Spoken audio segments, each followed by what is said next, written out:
Assalamualaikum warahmatullahi wabarakatuh.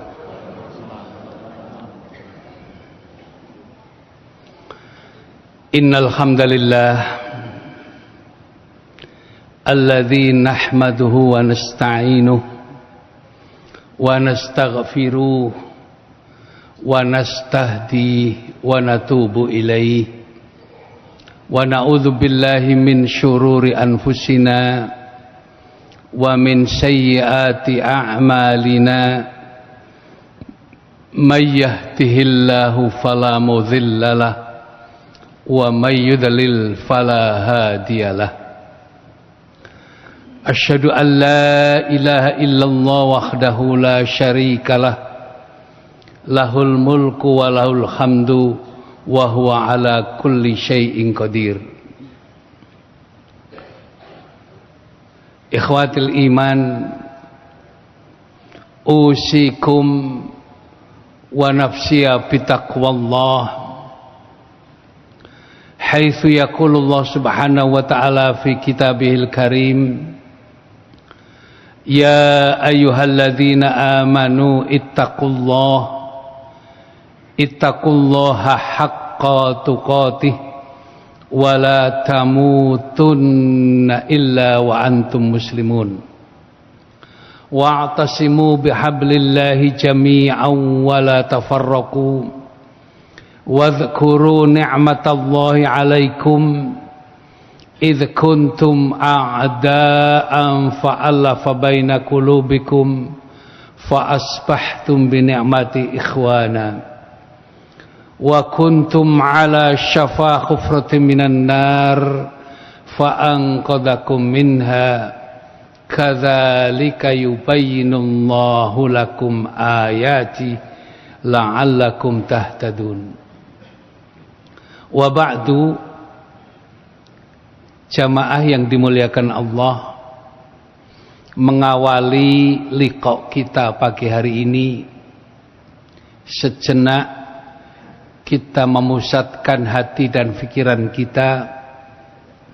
Selanjutnya kita menghaturkan rasa syukur, rasa terima kasih kita kepada Allah subhanahu wa ta'ala bahwa sampai dengan pagi hari yang indah ini kita semuanya dalam sehat, berkecukupan insyaallah, dan dalam inayah Allah subhanahu wa ta'ala. Yang kedua, sholawat serta salam mudah-mudahan senantiasa dilimpahkan oleh Allah kepada junjungan kita Nabiullah Muhammad sallallahu alaihi wasallam, kepada keluarganya, kepada sahabat-sahabatnya, kepada tabi'in, kepada tabi'it tabi'in, wa man tabi'ahum bi ihsanin ila yaumiddin. Ma'asyiral muslimin rahimakumullah. Apabila kita membaca sirah sahabiyah, maka kita akan menyaksikan tokoh-tokoh, figur-figur yang luar biasa. Saya berikan 3 saja contohnya. Yang pertama adalah Bilal bin Rabah. Dahulunya adalah budak belian dari Habasyah, berkulit hitam, yang oleh Rasulullah SAW dikatakan ra'suhu kazzubabah, rambutnya keriting seperti kurma kering. Ketika hidayah itu sampai kepada beliau, beliau langsung bersyahadat, menyatakan iman kepada Allah dan Rasulnya. Maka akibat dari pengakuan itu, diazab yang melebihi batas kemanusiaan oleh majikannya Umayyah bin Khalaf. Luar biasa, mengerikan. Dicambuk, dipukuli, ditarik pakai kuda sehingga menyebabkan kaki beliau cedera. Ditarik, kalau bahasa Inggrisnya dieret-eret. Ditarik terus ditarik pakai kuda di atas padang pasir supaya menyerah dan kembali kepada agama sebelumnya, kufur. Tidak cukup sampai di situ, para algojo mencambuknya sampai kelelahan, dan hanya satu permintaannya, Bilal, ucapkan Lata dan Uzza dan kamu saya bebaskan. Ucapkan Lata dan Uzza dan kamu saya bebaskan. Tapi Bilal tetap istiqamah, tidak. Bahkan lisan beliau tersengal karena siksaan itu. Hanya mampu mengucapkan kalimat ahadun, ahadun, ahad. Karena kelelahan itu, Bilal kemudian dinaikkan, ditidurkan di atas batu yang panas, ditindih dengan batu besar supaya menyerah. Tapi Bilal menikmati siksaan itu dengan mengucapkan ahad, ahad, ahad. Ucapan yang beliau ucapkan ini terdengar jauh di kejauhan. Tatkala Abu Bakar Siddiq radhiyallahu anhu sedang dalam perjalanan, terdengar kalimat itu, ahadun, ahadun. Lalu kemudian beliau membelokkan kendaraannya mencari suara itu. Dan ternyata itulah suaranya Bilal yang sedang diazab oleh majikannya. Dia menikmati dan tidak dirasakan sakit yang menghimpit tubuhnya, tidak dirasakan jeritan yang seharusnya dilakukan oleh manusia biasa seperti yang lainnya, karena azab yang kuat seperti itu. Kemudian atas izin Allah dibeli dan dimerdekakan oleh Abu Bakar Siddiq radhiyallahu an, kemudian dihadapkan kepada Rasulullah, dan dengan usapan tangan beliau kemudian sembuh kembali. Bilal bin Rabah. Kita saksikan kemudian tokoh kedua adalah Ja'far bin Abi Thalib, masih sepupunya Rasulullah sallallahu alaihi wasallam, putranya Abu Thalib. Orang tuanya kaya, terhormat, dan bahkan menjadi idaman para wanita Quraisy saat itu. Tapi ketika hidayah masuk ke dia dan dia beriman kepada Allah dan Rasulnya, lalu hari-hari berkhutbah kepada Rasulullah SAW yang tinggal di rumah ayahandanya, yaitu Abu Thalib. Ja'far seperti fotokopi dari Rasulullah sallallahu alaihi wasallam. Perilakunya, akhlaknya, dan pembicaranya tenang. Ketika kemudian ada perintah untuk hijrah ke Habasyah, beliaulah yang mendahului berangkat sekaligus memimpin rombongan eksodus dari Mekah ke Habasyah, pra hijrah ke Madinah, atau orientasi hijrah sebelum ke Madinah. Dengan kepiawaian beliau, dengan keahlian beliau, dengan penawaran yang luar biasa, tapi tetap tenang jiwanya menghadapi Raja Najasyi, menghadapi Amr bin As yang belum Islam ketika itu, dan Abdullah bin Rabi'ah yang juga ketika itu belum Islam. Dihadapi dengan tenang, dengan santun, tanpa membalas, mengucapkan bagaimana Islam yang dibawa oleh Rasulullah sallallahu alaihi wasallam.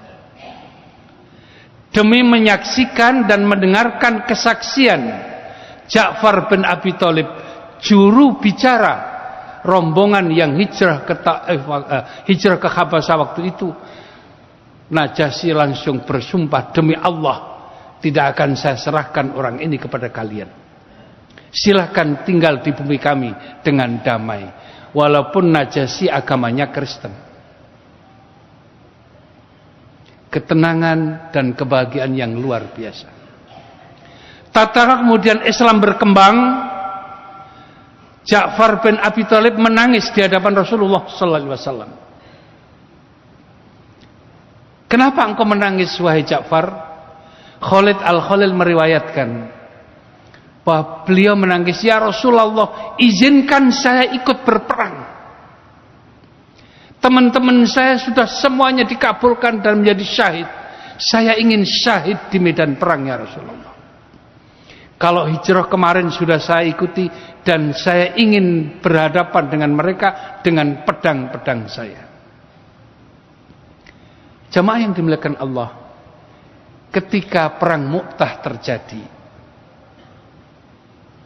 tentara Islam menghadapi 200.000 pasukan Romawi yang terkenal kuat dan jumlah yang sangat banyak.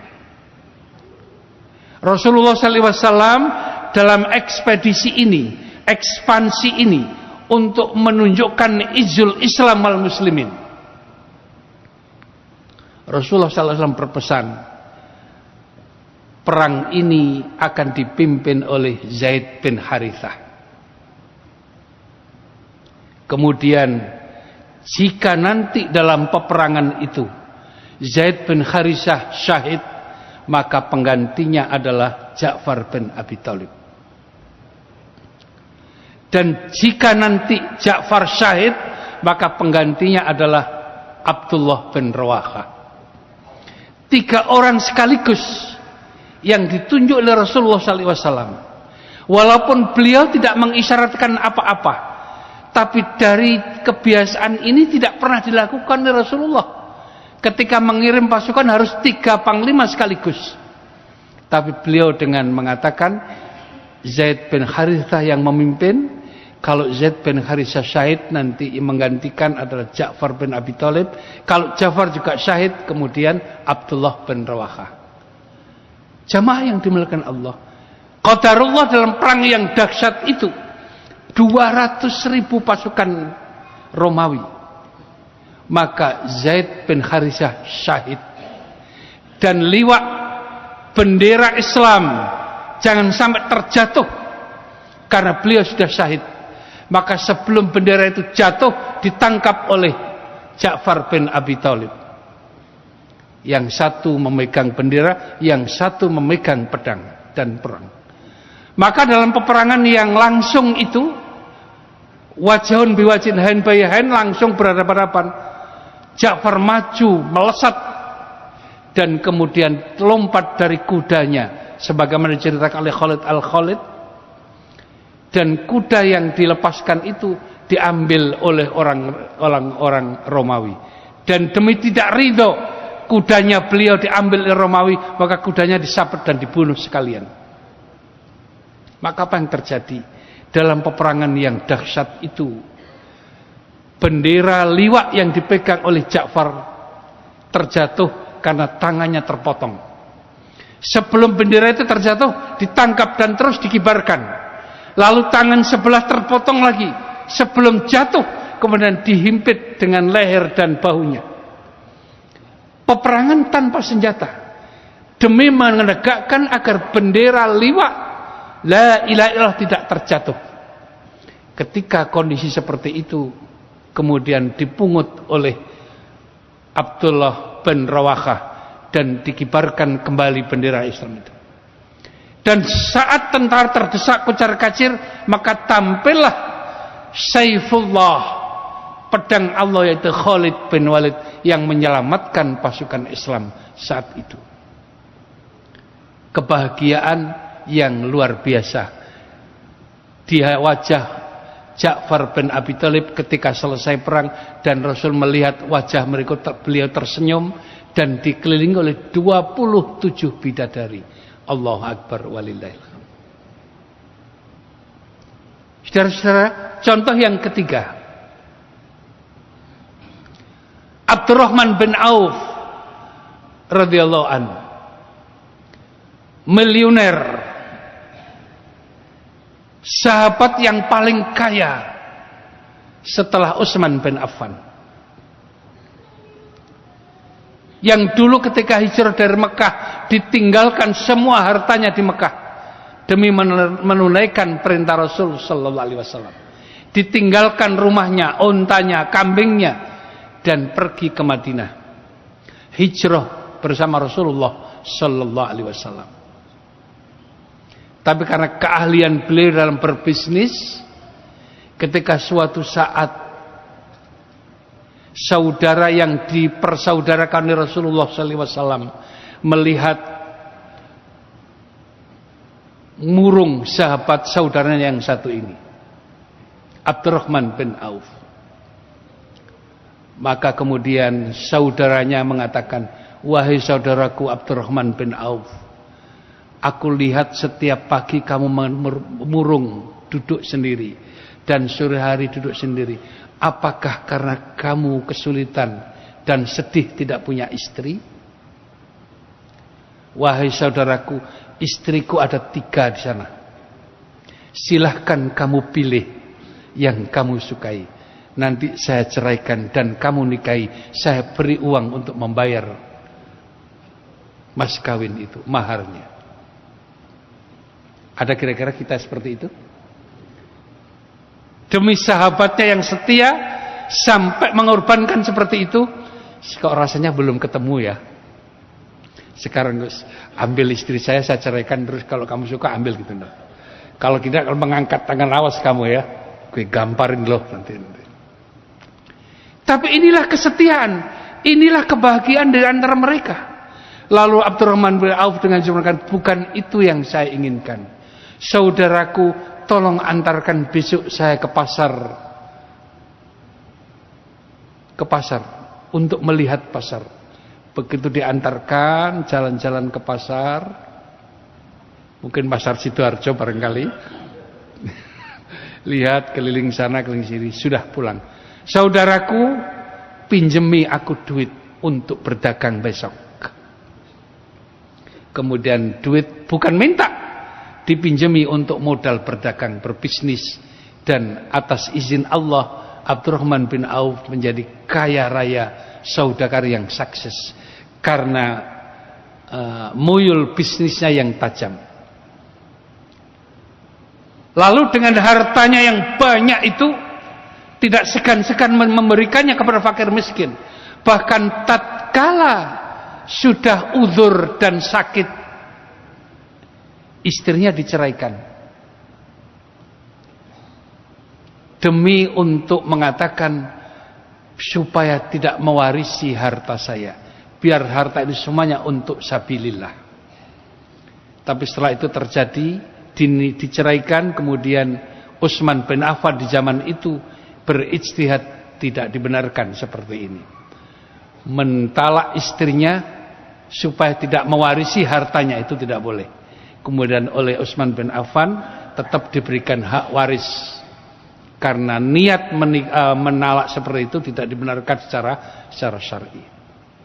Saudara-saudara yang dimuliakan Allah, masih banyak tokoh-tokoh dari sahabat Rasulullah SAW yang begitu dahsyat dan hebat, seolah-olah mereka merasakan kebahagiaan yang tersendiri, yang indah dalam hidupnya ini.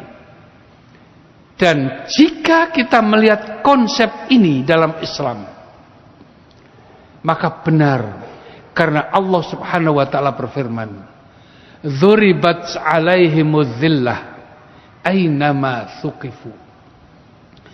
Mereka akan diberikan kehinaan, akan ditimpakan kehinaan, kesengsaraan, ainama thuqifu, dimanapun mereka berada, kecuali illa bihablim minallah wa hablin minan nasi, kecuali dia itu mau menghidupkan, menjalin hubungan dengan Allah, dan yang kedua menjalin hubungan dengan sesama manusia. Tidak peduli apakah itu manusia Islam atau tidak Islam, bihabli minan nas, untuk menjalin hubungan dengan sesama manusia. Saudara-saudara yang dimuliakan Allah, jadi dua konsep ini untuk mendapatkan kebahagiaan dan kehormatan dan kejayaan, yaitu dengan menjalin hubungan dengan Allah. Jadi keliru, salah besar kalau orang Islam memutus diri tidak berhubungan dengan orang lain, atau mengutamakan dunia seperti orang-orang sekuler. Sudah, urusan masjid, urusan Pak Yai dengan Ustadz. Yang penting kita bekerja, mencari, mengumpulkan uang sebanyak-banyaknya. Karena dengan uang itu bisa untuk segala-galanya. Itu nonsen, omong kosong. Kalau meninggalkan Allah, meninggalkan agama, meninggalkan ibadah, dan hanya memikirkan keduniaan saja, tidak mungkin dunia itu akan membahagiakan dia. Banyak contoh-contoh orang yang kaya, bintang film yang duitnya triliunan, tapi mereka hancur dan terjatuh nyungsep ke selokan karena tidak ada pengendalian hawa nafsunya. Mereka menjadi hina dengan harta itu. Orang berpikir dengan harta mereka akan bahagia dan enak. Salah. Betapa orang-orang yang berharta, banyak yang mati bunuh diri, terjebak dalam narkoba, terjebak dalam hura-hura kemaksiatan yang memanjakan hawa nafsu dan syahwat. Demikian pula sebaliknya, kalau orang berpikir seperti orang tasawuf, tidak perlu uang, tidak perlu harta, yang penting ibadah kepada Allah, itu juga salah. Karena kita perlu uang untuk membangun masjid, kita perlu uang untuk membayar instalasi ini, kita perlu biaya untuk berperang menghadapi musuh. Makanya Allah Subhanahu wa taala berfirman, wa kadzalika ja'alnakum ummatan wasatan litakunu syuhada'a 'alan nas wa yakuna ar-rasulu 'alaikum syahida. Dan demikianlah aku ciptakan engkau sekalian sebagai ummatan wasatan, umat yang di tengah-tengah, umat yang mempunyai kekuatan balancing power, ada kekuatan penyeimbang. Tidak miring ke kanan, tidak juga miring ke kiri.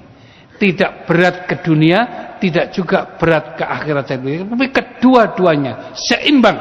Ada keseimbangan. Ummatan wasatan. Kenapa? Litakunu syuhada'a 'alan nas. Karena engkau akan menjadi saksi atas manusia ini. Saksi tentang apa? Saksi tentang kebenaran Islam. Jadi ikhwan fillah rahimakumullah, supaya kita tidak terjebak dalam permainan talbis iblis itu. Sudah nggak perlu kerja keras, tidak perlu repot-repot, cukup di masjid saja. Nanti yang memberi makan siapa? Oh, sudah kita khuruj saja deh. Khuruj untuk berdakwah. Terus yang menghidupi siapa keluargamu? Kalau kau khuruj untuk berdakwah. Khuruj juga penting, dakwah juga penting, bekerja juga penting. Wa ma atakumur rasul fakhudhuhu wa ma nahakum anhu fantahu. Dan apa yang dibawa oleh Rasul ambil, dan apa yang dilarang tinggalkan. Dan Allah berfirman, wabtaghi fima atakallah daral akhirah wala tansa nasibaka minad dunya. Dan ambillah olehmu fima atakallah, apa yang telah disiapkan oleh darul akhirah, yaitu surga akhirat ini. Wala tansa nasibaka minad dunya, tapi jangan lupa tentang bagianmu yang di dunia ini, karena kita hidup di dunia sekarang ini. Saudara-saudara yang dimuliakan Allah, jadi konsep hablum minallah dan hablum minan nas. Lalu bagaimana aplikasinya? Bagaimana tatbik hablum minallah dan hablum minan nas ini, agar kita goal mencapai sasaran untuk mendapatkan kebahagiaan dan mendapatkan izul Islam wal muslimin. Saudara-saudara jamaah yang dimuliakan Allah, Rasulullah SAW oleh Imam Tirmidzi diambil dari Abu Hurairah radhiyallahu anhu. Beliau bersabda, "Salasan man kunna fihi wajada bihinna halawatal iman." Ada 3 perkara, man kunna fihi, barang siapa yang ditempati atau mendapatkan 3 perkara ini, wajada bihinna halawatal iman, akan mendapatkan baginya kenikmatan iman dan kelezatannya. Jadi iman itu lezat dan nikmat, tapi kelezatan iman tidak akan dirasakan ketika orang itu salah dalam aplikasi pengamalannya. Manisnya iman juga tidak bisa dirasakan ketika orang itu tidak pas menggunakan konsep halawatul iman, manisnya iman itu. Kalau boleh saya berilustrasi, seseorang sakit ingin mendapatkan kesembuhan, lalu dokter memberikan resep, belikan obat ini bla bla bla bla bla. Ternyata obat itu pahit, ternyata tidak nyaman. Maunya saya obat yang enak dan lezat. Tidak semuanya obat itu lezat dan nikmat. Kadang-kadang dirasa pahit, tapi dampak dari pahit itu akan menimbulkan kebahagiaan, kesembuhan tadi itu. Perut kita lapar, inginnya makan.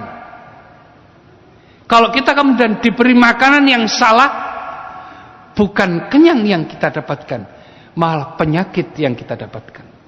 Karena makan yang keliru, salah menurut konsepnya. Jadi teori benar, kaidahnya benar, tapi ketika melaksanakannya salah, aplikasi dalam teori itu salah, maka akan menyebabkan ketidaknyamanan dan tidak merasakan tujuannya itu. Maka Rasulullah SAW mengatakan ada 3 perkara yang jika 3 perkara dilakukan atau siapa yang mendapatkannya, maka dia akan merasakan lezatnya iman, akan merasakan nikmatnya iman itu. Jamaah yang dimuliakan Allah, lezat dan manis itu adalah perasaan hati. Perasaan hati. Orang lain boleh menyaksikan, wah dia makanan begitu kok dimakan pedes banget, katanya sampean, tapi menurut dia tidak. Dia memang levelnya level 3 pedesnya. Jadi senang. Oh makanan gitu kok dimakan nanti begini. Bagi kita, tapi bagi dia tidak. Begitulah konsep. Orang-orang sekuler memandang Islam itu apa sih kok 5 hari, 1 hari 5 kali sholat, terus sholat, doa. Untuk apa itu semuanya? Tidak menghasilkan uang. Bahkan ada sebagian orang Islam mencemoohkan haji itu apa sih? Kok lari puter-puter keliling Ka'bah, pindah ke Mekah, Mina, Arafah kayak pramuka saja. Mendingan ke Borobudur deh. Itu kan juga peninggalan yang perlu dihormati, tempat suci mereka. Naudzubillahi min dzalik. Orang-orang yang sesat dan menggugat kebenaran Allah dan Rasulnya sallallahu alaihi wasallam. Kita kembali. Jadi halawatul iman, lezatnya iman. Maka yang pertama adalah ayyakuna Allah wa rasulahu ahabba ilaihi min siwahuma. Konsep nikmat dan kelezatan iman yang pertama adalah agar Allah dan Rasulnya itu lebih kita cintai daripada yang lainnya. Bapak Ibu yang dimuliakan Allah, cinta. Tidak ada cinta yang gratis. Pasti menggunakan hukum dunia ini, take and give, memberi dan menerima, sebab dan musabab. Ini hukum alam. Berlaku konsep tijarah. Jual beli. Anda membayar, Anda mendapatkan barang. Anda menawarkan barang, Anda mendapatkan uang. Begitu konsep tijarah. Dalam kehidupan ini juga seperti itu. Tetapi jika kita harus memilih, maka kita pastilah memilih orang yang kita cintai, dan yang kita cintai itu memberikan sesuatu kepada kita. Kita harus memilih, maka kita memilih teman yang bisa memberikan masukan yang bermanfaat buat kita. Jangan sampai kita berteman tapi malah kita tekor. Jangan. Atau kita mencintai dan kita tekor. Kita harus seimbang supaya mendapatkan balasan tadi itu, mendapatkan gift tadi itu. Teringat cerita Ibrahim An-Nakha'i, seorang tabi'in. Beliau bercerita ketika suatu hari melewati kuburan, di dalam kuburan itu, di atas kuburan itu ada seseorang yang sedang menangis meraung-raung, menangis histeris di atas kuburan yang masih baru. Maka Ibrahim menghampirinya. Assalamualaikum. Si orang itu tidak menjawab. Diulangi lagi. Assalamualaikum. Setelah yang ketiga kali dia noleh dan menjawab, Tuan, andai kata posisi saya ini Tuan yang menempatinya, maka Tuan akan menangis seperti saya sekarang ini. Memangnya kenapa Tuan? Bagaimana tidak? Saya punya istri yang saya cintai satu-satunya. Saya mencintainya seluar biasa, dan sekarang tiba-tiba saya kecewa karena dia mati meninggalkan saya seorang diri. Dunia sempit jadiku sekarang. Harapanku kosong, tidak ada lagi. Hartaku tidak ada manfaatnya karena dia telah meninggalkan saya, orang yang aku cintai. Bagaimana kalau Tuhan seperti itu? Ibrahim An-Nakha'i tersenyum. Tuhan, maukah Tuhan aku tunjukkan ada yang mencintaimu? Masih ada. Siapa Tuhan? Mari ikut saya. Mari ikut saya. Kemudian orang itu bangkit dari kuburan yang ditangisi kuburan istrinya, mengikuti Ibrahim An-Nakha'i. Setelah sampai di rumah dekat masjid, Ibrahim An-Nakha'i sholat ke masjid. Kemudian lama berdoa. Katanya, kok lama sekali Tuhan? Kemana? Mana orang yang katanya mencintai itu mana? Apakah dia bisa menggantikan istriku yang meninggal dunia itu? Apa kata Ibrahim? Tuhan, sekarang Anda berada di rumah Allah. Allah inilah yang akan mencintai Tuhan, dan Tuhan tidak pernah akan dikecewakan sama sekali. Jika Tuhan mencintai Allah, Allah akan memberikan kapan saja, apa saja yang Anda butuhkan. Selagi Tuhan beriman kepada Allah SWT. Ini sekarang masuklah ke masjid dan memohonlah kepada pemilik masjid ini, Baitullah, rumah Allah. Saudara-saudara yang dimuliakan Allah, kenapa kita kadang-kadang kecewa, merasa sedih dan putus asa? Karena salah kita memberikan penerapan itu. Kalau kita mencintai Allah, tengah malam ketika orang tidur pun kita bangun sholat dan menengadahkan tangannya, Allah akan menjawab kita. Ketika orang sedang bersendah gurau di luar, bersenang-senang, kita ambil wudu sholat dan mengangkat Allahu Akbar, sholat Alhamdulillahi Rabbil Alamin. Allah di atas arsy menjawab kita.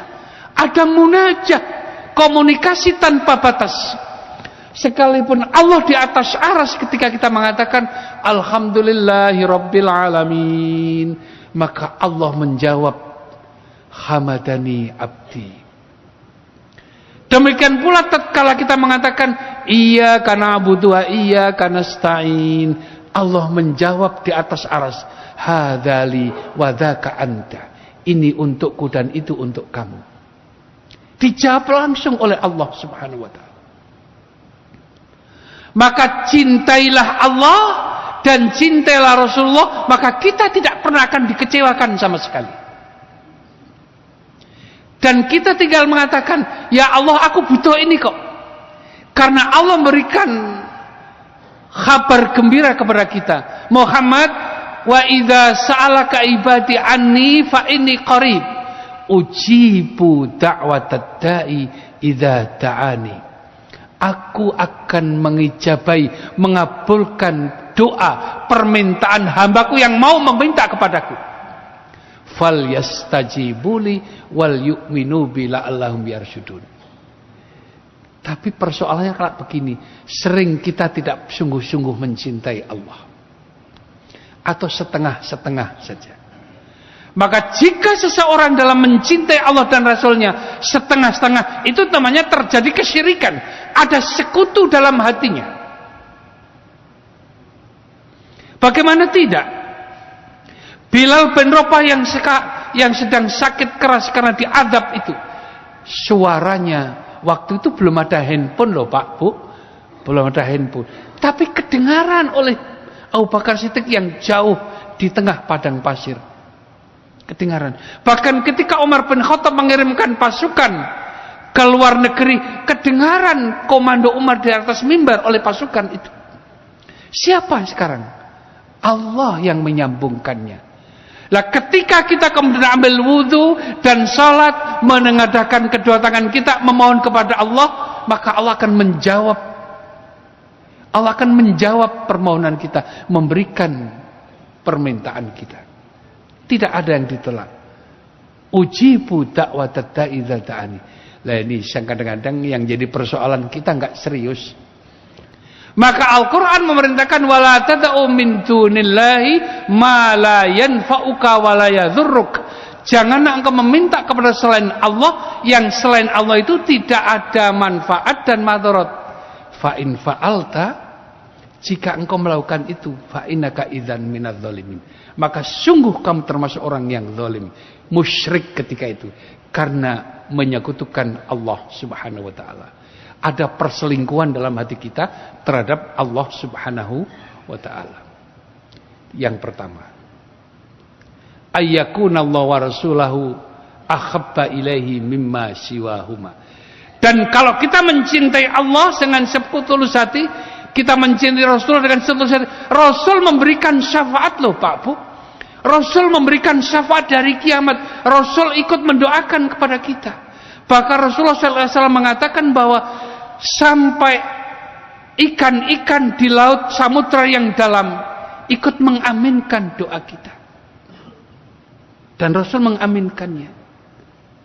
Oleh karena itu, kita benahi, reposition ya. Kita posisikan yang benar sekarang. Allah dan Rasulullah lebih kita cintai. Loh, terus bagaimana dengan istri kita Pak? Anak kita, harta kita? Boleh, kenapa tidak? Tidak salah dan harus. Tetapi betapapun cintanya kita kepada anak istri kita, berapapun dan betapapun cintanya kepada jabatan dan harta kita, tapi konsepnya adalah jelas. Walladzina amanu asyaddu hubban lillahi. Dan orang yang beriman itu cintanya kepada Allah dan kepada Rasul harus lebih besar daripada cintanya kepada selain Allah. Jangan sampai karena dingin, musim hujan, istrinya yang gandoli, tidak boleh ke masjid, lalu bapak enggak ke masjid. Berarti berat mana kira-kira? Allah memanggil kita, hayya 'alas shalah, as-shalatu khairum minan naum. Kita dengar, tapi istri, mas hujan. Kalau saat itu Anda memenangkan panggilan istri, berarti panggilan istri lebih kuat daripada panggilan Allah Subhanahu wa taala. Jaminannya apa sekarang?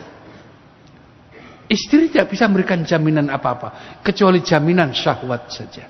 Tapi Allah mengabulkan kita, memaafkan dosa kita, meningkatkan derajat kita, mengangkat kedudukan kita dengan maqaman mahmuda, kedudukan yang terpuji.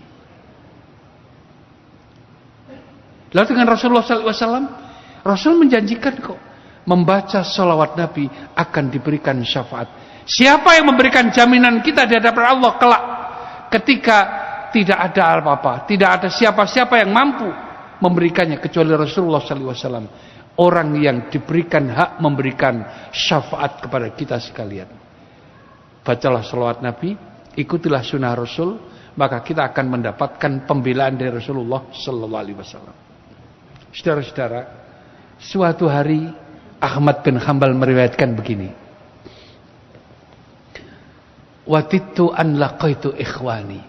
Ini di hadapan para sahabat. Aku kangen, rindu sekali ingin berjumpa dengan saudara-saudaraku. Tentu para sahabat heran. Ya Rasulullah, awalasna min ikhwanika. Bukankah kami yang duduk di sini ini adalah saudara-saudara kamu? Lalu saudara yang mana lagi ya Rasulullah yang engkau dambakan itu? Rasul dengan menjawab tegas, lastum ikhwani. Kamu sekalian bukan saudara saya. Walakinnakum ashabi, tapi engkau sekalian sahabat-sahabatku. Lalu siapa Rasulullah saudaramu itu yang sekarang kau harapkan bertemu dengannya? Kemudian beliau mengatakan, fa amma ikhwani, adapun saudara-saudaraku itu adalah humul ladzina amanu bi walam yarawni, adalah mereka yang percaya kepadaku, beriman kepadaku, sementara mereka tidak pernah ketemu aku, tidak pernah mendengar suaraku, tidak pernah mendengar sahabat-sahabatku, tapi mereka beriman kepadaku. Siapa yang dimaksudkan? Kita semua ini. Tidak pernah ketemu Rasulullah, tidak pernah mendengar suara Rasulullah, tidak pernah ketemu muridnya Rasul, juga nggak pernah ketemu. Tapi kita beriman kepada Rasul, percaya kepada Rasul, dan kita mengimani, melaksanakan, berkutuah kepadanya. Maka kita semuanya ini yang beriman kepada Rasulullah SAW sedang ditunggu oleh Allah, oleh Rasul SAW di pintu surga. Bapak Ibu jangan lama-lama ya. Ditunggu oleh Rasulullah SAW. Rasul merindukan kehadiran kita di pintu surga. Maka tidak salah kalau kemudian ada orang yang ingin bergegas sekarang bertemu dengan sahabatnya, saudaranya itu Rasulullah sallallahu alaihi wasallam. Siapa yang diaku seperti itu, yang diklaim saudara beliau, ada orang-orang yang beriman kepadanya sementara tidak pernah ketemu. Jangan mengikuti orang-orang yang liberalis, berpikir ketemu dulu baru tidak. Kita punya kekuatan lain. Nadhir basiron wa nadhiran. Kita punya kekuatan, pandangan hati kita, kekuatan hati kita, jiwa kita mencintai Allah dan mencintai Rasulullah sallallahu alaihi wasallam. 10 menit lagi. Ini yang pertama, ayyakunallahu wa rasulahu ahabba ilaihi mimma siwahuma. Konsep kedua adalah ayyuhibbul mar'a la yuhibbu illa lillahi. Hendaklah engkau mencintai seseorang atau sesuatu yang cinta itu kita berikan karena Allah Subhanahu wa ta'ala. Mencintai karena Allah. Maka Rasulullah SAW memerintahkan, kalau ketemu saudaramu katakan, uhibbuka fillah, aku mencintai anda karena Allah. Aku mencintai anda karena Allah. Tapi jangan-jangan di pasar-pasar, di jalan-jalan, mbak, aku mencintai anda karena Allah. Dipukul. Loh kan Ustaz begitu. Uhibbuka fillah ya Allah, aku ketemu, kata Rasul, aku mencintai anda karena Allah. Awas mas, hati-hati loh. Katakan aku mencintai anda karena Allah. Apa artinya? Bahwa di dalam bercinta dan mencintai itu, cintailah orang yang memberikan efek, yang memberikan dampak, yang memberikan imbalan. Jangan bercinta kosong. Istilah kita bertepuk sebelah tangan. Kita mencintai tapi yang lain tidak mencintainya. Sayang, kasihan deh lo. Tapi cintailah yang mencintai kita. Maka ketika kita mencintai seseorang karena Allah, bukan karena hartanya kita bersahabat dengan dia, bukan karena kecantikannya kita bercinta dengan dia, bukan karena dia sukses lalu kita dekat dengan dia, tapi kita dekat dengan dia karena dia dekat dengan Allah Subhanahu wa ta'ala. Saya suka sama dia karena dia orang yang soleh, karena dia solihah. Saya suka karena dia jujur, dan tidak berdusta. Saya suka karena dia ikhlas karena Allah, karena dia berakhlakul karimah. Saudara-saudara dimuliakan Allah, Rasulullah SAW ketika memberikan contoh langsung dipraktekkan oleh Ummul Mukminin Ummu Habibah. Ummu Habibah itu istrinya Nabi dari putranya Abu Sufyan. Waktu itu belum Islam, menjelang perjanjian Hudaybiyah. Abu Sufyan datang ke rumah istrinya, anaknya Ummu Habibah, dan langsung masuk rumah, duduk di atas kursi. Kursi itu kursi Rasulullah SAW. Maka Ummu Habibah mulus sekali, ayahanda jangan duduk di situ, silakan berdiri. Loh putriku, ini ayahmu sekarang yang datang ini. Ayahmu nak sekarang ingin ziarah kamu. Iya, tapi Anda tidak beriman kepada Rasulullah dan Anda membenci Rasulullah SAW. Jangan duduk di kursi suami saya itu. Maka pergi, berdiri, diusir. Sampai suatu iya. Karena apa? Kalau kita mencintai Rasul, maka Allah akan mencintainya kita. Jadi kita mencintai Allah, mencintai seseorang karena Allah, mencintai seseorang karena Rasulullah, bukan karena dia pangkat. Nanti kalau kita mencintai dia karena duitnya banyak, selagi masih punya uang, mungkin masih baik-baik saja. Tapi begitu jatuh miskin, orang meninggalkannya satu persatu. Kalau hormat ke dia karena dia punya jabatan, ketika punya jabatan, orang berbondong-bondong, semuanya berebut penghormatan. Tapi begitu pensiun selesai, orang hilang satu persatu. Begitu seterusnya. Maka yang kedua, cintailah sesuatu, mencintai karena Allah Subhanahu wa ta'ala. Bapak Ibu sekalian, kalau ketemu kita, katakan teman kita, Assalamualaikum, uhibbuka fillah, wa akhafakallahu bihubbik. Dan aku juga mencintai karena cintamu kepada saya, atas nama Allah Subhanahu wa ta'ala. Di sana ada negara jauh dari kita, rakyat kita terlunta-lunta, terzalimi, dianiaya, terusir, digenosida oleh Israel, ada di Palestina. Kita pernah kenal mereka? Tidak. Kita juga tidak tahu mereka, tapi mereka Muslim dan itu adalah saudara kita. Maka hablullah menghubungkan tali kita, hati kita dengan mereka. Lalu kita terketuk atas kezaliman yang dilakukan genosida oleh orang-orang Israel. Kita ikut prihatin, paling tidak kita mendoakan. Mudah-mudahan mereka diberi kesabaran dan Allah memberikan kemuliaan kepadanya. Ada doa, karena apa? Karena kita mencintainya.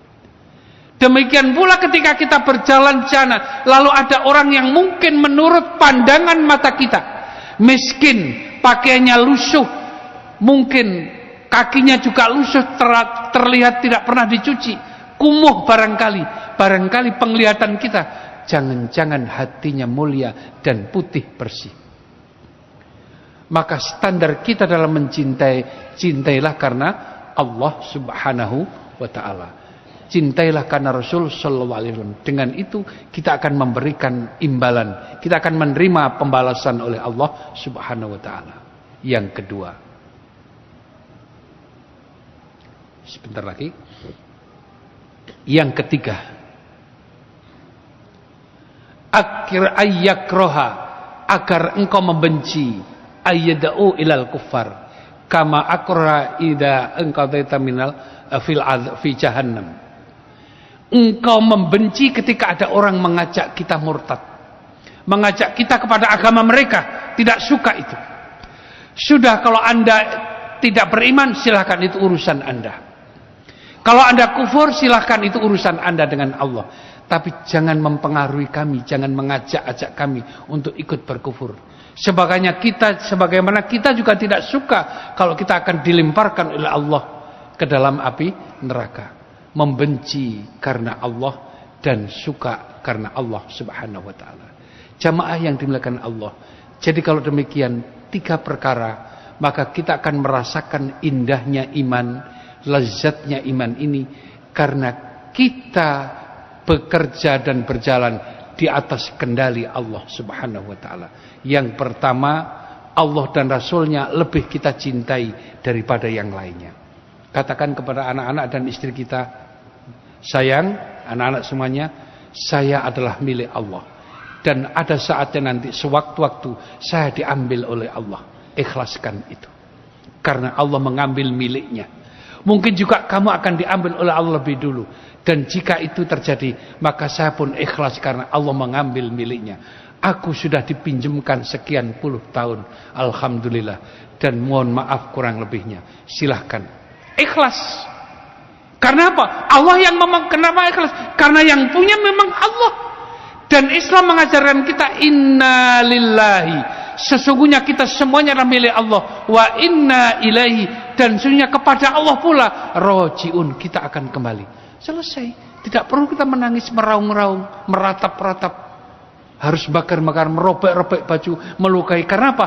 Kita ikhlas, sadar dan paham bahwa kita semuanya adalah milik Allah. Dan kemudian Allah meminjamkan kepada kita. Jika habis pinjamannya, ya kita ikhlaskan karena Allah Subhanahu wa taala. Yang kedua adalah kita bersahabat, berteman, memilih sahabat, memilih teman. Pilihlah karena Allah, karena dia menjadi orang yang baik. Ya ayyuhalladzina amanu ittaqullah. Wahai orang-orang yang beriman, takwalah engkau kepada Allah. Wa kunu ma'as shadiqin. Dan hendaklah engkau selalu bersama orang-orang yang benar. Bersama orang yang benar. Al-Quran membimbing kita, pilihlah orang yang benar dan jujur. Jangan memilih teman yang bengkok. Jangan memilih teman yang tukang dusta. Karena kita akan ikut merasakan imbas dari kedustaan dan ketidakjujurannya. Pilihlah orang yang shadiq, orang yang benar. Wa kunu ma'as shadiqin. Dan engkau bersama orang-orang yang benar. Yang terakhir adalah kita tidak suka jika ada orang mengajak kita maksiat, sebagaimana kita tidak suka kalau Allah menyiksa kita, memberikan ancaman kepada kita semuanya. Jamaah yang dimuliakan Allah, kurang lebihnya mohon maaf. Aqulu qouli hadza astaghfirullahaladzim. Subhanaka Allahumma wa bihamdik, asyhadu an la ilaha illa anta, astaghfiruka wa atubu ilaik. Assalamualaikum warahmatullahi wabarakatuh.